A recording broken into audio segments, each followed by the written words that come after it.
Adzo? Career, that is a very important one. So I believe it's not just even about just the career, the going to work, the 9 to 5. It's about developing yourself, being financially independent, being psychological, because I believe the career, especially being brought up in an environment where from childhood your career is very important to you, not just you, but your family at large. So it's also connected to your psychological, your sound mind. I don't know the word to use, to you being sound. So I believe that's one of the things that I've learned comparing where I was to where I am now. I remember before I got married and I started having children, I was in the banking sector, and that was my greatest fear because I see women trying to juggle their family, and that sector is a sector that if you are not pulling your weight, you will not be recognized. Right. It will be as if, let me use the word useless. Right. Because you have to be able to pull your weight intellectually, develop yourself, be on top of your game every way you can. So it used to be a fear. So I'm going to use Ghana and UK. As I said earlier, I had my mom, so I did not even feel it. I did not even know I was on the go. I was even able to couple that with law school whilst pregnant, working in banking sector, having a child. I did it all, like as far as I could push myself. That's good. Because, as I said, You the had backing was there. Yeah. Yes, and also being able to choose my battles. Right. So that was what I learned when I got to the UK, that you have to choose your battle and prioritize it and have a sound mind around it. So bear in mind, when I came to the UK, I still had a child. Right. I wasn't working initially, so I was able to continue with the schooling. Then my husband was fully knee deep into his work in the UK. So the help, I get it with chores here and there, but not as fully as I had back home. Yes. So I've realized that being able to do that is being able to manage my my timing and choosing my battles. So being able to choose my battle, for example, I realized that some of the things started suffering because my main focus is the house, because I believe that if the house is suffering, the rest of the things will not hold. So I had to reduce my education. And when it came to work, I was very particular about the kind of work I go into, so that it doesn't take too much time. And bear in mind, this is something that I've had to, nobody forced me to do it. I know that there's time for that. I can make time for that in the near future. So I've been able to compartmentalize everything, choosing my battle and being intentional about what I focus on. Right. That's very good. Choosing our battles. So that's a very great solution to, if you want to develop yourself career-wise. It means you can actually do that. But she made mention of something as well, that she had to change professions or something. Is that right? Yes. So I did banking in Ghana. Yeah. Knowing how banking is, I don't know how it is in the UK especially, but I just did not want to go into a field where I do not have the support. Yes, because it's either I'll be a very lousy banker, or I'll be a lousy parent. So I decided to choose. Yes. So that's a good one. Even the profession or the job that, as a mother, if you are someone watching us, maybe you are single and you want to raise family in the future, you should consider the career you want to enter into, because then it will be challenging if you don't have the support. If you don't have, yes. But if you do have the support, you are good. But if you don't have the support, like she said, banking, it's really, really stressful. If you don't have the support and you are a mom, I just can't imagine having to, navigate your way around all this. So God bless you. Bear in mind, there are people who are equipped to do it. Right. Because I look at some of my seniors, those who have gone ahead of me. Right. And they are able to do it. They narrate their story, certain things they have to do.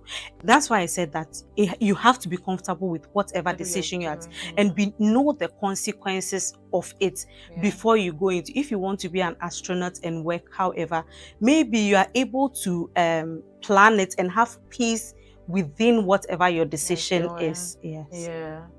Very good points. I don't know where to take it from. But I think for me, the first thing that I would say is that, especially if you are married, a lot of the times you see that when women, we get married, we put our dreams on hold, culturally speaking, because we would have seen our mothers do that, and it's almost like very normal that as a woman, the home comes first. But I would also say that our career is actually also very important to God, and it's also key part of our ministry. So I'd say that, when we get married, or even before we get married, we need to have that conversation with our husbands about our dreams and our aspirations, because I don't think we should put our dreams and aspirations on hold because we become wives or because we become mothers.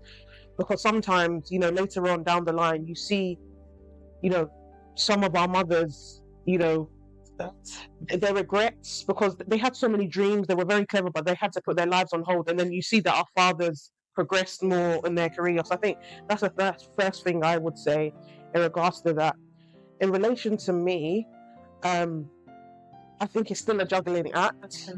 When I got married, I got promoted. So I'm currently in the charity sector. I got promoted into management, and that was very important to me. I had a conversation with my husband that I wanted to get promoted. So because of that, I had to do certain things. I had to do certain trainings. I had to apply myself, and it was quite okay. I think it was very okay, because we, again, as a couple, we decided that we didn't want to give birth straight away. So that helped. That gave me that time and that scope to do that. Of course, when kids come into the mix, just from a physical point of view, you're the one carrying the baby. So things are gonna. Can I just say something a little bit? Sometimes I wish that throughout the 9-month period, there is a moment that we can actually take it out and literally and breathe. Breathe. Because the pressure on your body, your hip, and all that, your waist, sometimes it is. Please continue. Women, God gives us the grace, though. We're grace for it. Yeah. So I think, when I had my daughter, definitely things changed. But I think what has helped me is that I'm accountable to quite a lot of people. I would say my mum keeps me on my toes. Not too long ago, she was like, Jessica, there's certain things that you want to do in your career. What's going on? You need to go back to uni and do certain things. And it's great. You need people like that to keep you accountable, because there's not an excuse that because I'm a mother, because I want my daughter to see me and be proud. Like my mom's not just my mom. She's doing well, and she's doing well in her career. And also, your husband will be proud of you. And also, you won't be a liability to the home. You have financial independence. And I think it's really important as women, we also have that financial independence. I think having that accountability group who are like, you need to back up your ideas. I remember, before I got pregnant, I really wanted to become a magistrate. So it's like a volunteering role, but it's quite competitive to get. Like, you have to do 2 interviews. The application is just very long-winded, and then after that, they train you up. They train you up, and then you sit in court and you hear cases. So it's something I told my husband that I really wanted to do. This was during COVID. I had my interviews. By God's grace, I got it, and then I got pregnant. And then we went into ministry. So I had been called to become a magistrate in London, but I had to apply. I didn't have to apply again, but I had to let them know so that they could accept me for Manchester. That took a bit of time. They accepted me. And then whilst I was on maternity leave, I had just given birth, I did the training. And I think that time my daughter was like 6 months. And I said to my husband, it's not the best. I'm on maternity leave. I should be spending time with my daughter, but this is very important to me. So we need to sort out childcare between ourselves and let me do it. And it really helped me, and it was great because it kept my mind sharp during maternity leave. So I think, again, we just need to communicate, because no one will safeguard your career as much as you will. So I think we just need to communicate with our husbands and just let them know that this is something I really want to do. I definitely do agree. We can thrive in our careers, but at the same time, it shouldn't be at the detriment of our children. So, like, for example, I'm more than happy to say to my manager that, okay, my daughter has a presentation at school, so I want to be there. So things like that. So God will help us. It's not always easy. It's not easy. It's just not. I think most of the time, like you said, we tend to let go of career Yes, progression the moment we get married and the kids start coming. I mean, if I'm married without kids, you still can do it because it's not that hard with just your husband. But the moment the kids start coming in, that's when everything changes, right? Yeah. And so, would you say that before, like, an individual will actually enter into marriage, or when you marry and you don't have kids, maybe someone is watching and is married without kids or is single, that is the best time to focus more on your career progression, get to the point where you attain before maybe you meet your husband and start having kids? Would you say that? In an ideal world, yes, Yes. but we don't live in an ideal world, and life happens, Yeah. you know, and our timelines are not God's timelines. Yeah. You know, there are women who have gone ahead of us who are thriving. You know, I know some directors, I know some heads of, they're mothers, Yeah. but they're making it work. And for me, the common thing that I see with these women is that they have very supportive husbands. Right. So you need your husband to be on board with you, because if your husband is not in agreement that you're going back to university, or you're doing top up courses, or you know, you're having to work a bit more so that you can get that promotion, so that you can be visible at work, then it's going to be hard. You need a supportive husband, and you also need to. We have to discipline ourselves. You know, it's not an excuse because I'm a mother. It's not an excuse that I shouldn't be excellent at work. Yeah. You know, I just have to go to God and say, God, how do I do it? But then also I need to go to people who've gone ahead, who are mothers and who are doing it, because there are mothers who are excelling in the workplace. And you know, as Christians as well, it's not, our careers is part of our ministry, it's part of our assignment.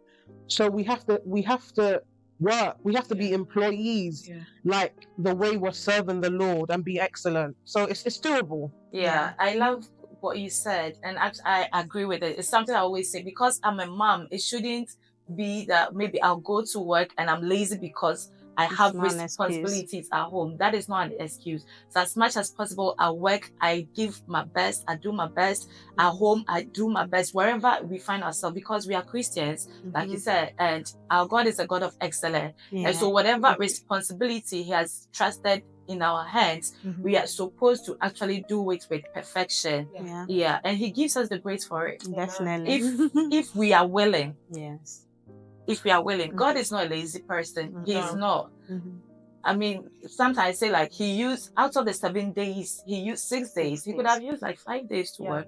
And Rest had the capacity. He had it. And He rested with only 1 day. Yeah, very conscientious. It means that as Christians, we need to be disciplined and not lazy. But sometimes it's actually the other way around, if I'm not mistaken, because I see some Christians who, by virtue of the fact that they are Christians, they tend to think that, oh, grace abound, so then I'll just pray and not put in any effort.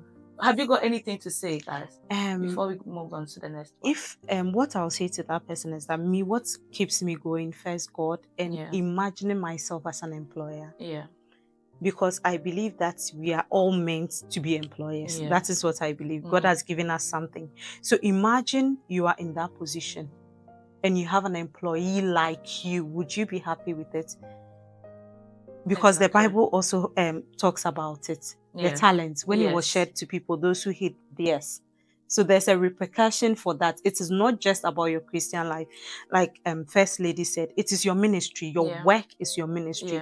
So just imagine it. You're accountable to God. You're accountable to yourself. So you don't just take somebody's work and do it anyhow. That is why my policy is that don't bite more than you can chew. Choose your battles. If you feel like where you are not thriving at it, that's one thing I appreciate about the UK, unlike Ghana, where I even read there are job shares, there are part-time jobs. Unlike Ghana, that you don't have an option, is the 9 to 5 for you in other places. But in the UK, we are lucky. If you feel today you want to job share, you can job share. If you want to do the 9 to 5, you can do 9 to 3. There are so many options available. If it's just the little that you can do and you are at peace with it, and you will thrive at it, it is best you do that little than yes. Thank you, Mrs.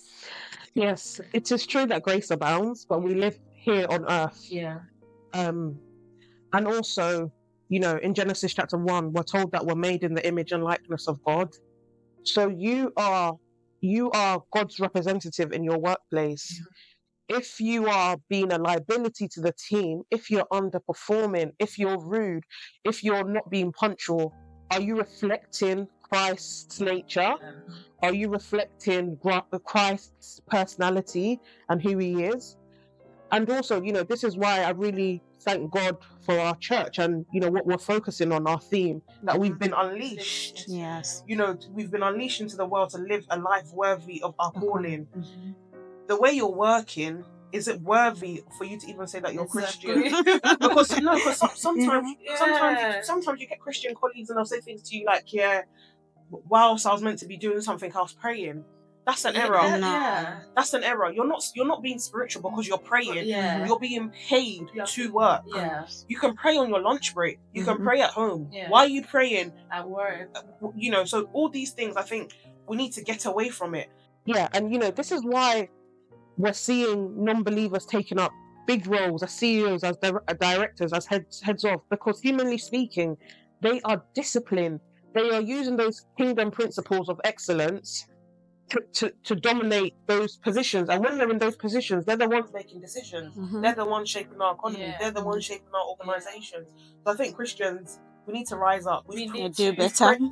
We've prayed enough. Yeah. Now it's time to act. And I like that. to act. Yeah. So yeah, it's really true. Praying is definitely good, and grace abound for everyone. I even always say that grace does not even only abound for believers. Grace abound for everyone. Because when Jesus died, he didn't die for believers. He actually died for sinners. Yeah, Jews and Gentiles. Yes, Jews and Gentiles alike. So everyone is having the grace of God. So that is why an unbeliever who still applies those principles will still do well, because then that person has gotten that understanding, right? And so the fact that we are Christian doesn't mean that we have to be lazy and not really put in effort because we think God is just going to work miracles. Miracles is good. God works miracles, but we have to do our part. Let's go on to our calling or ministry or our Christian life and relationship with God.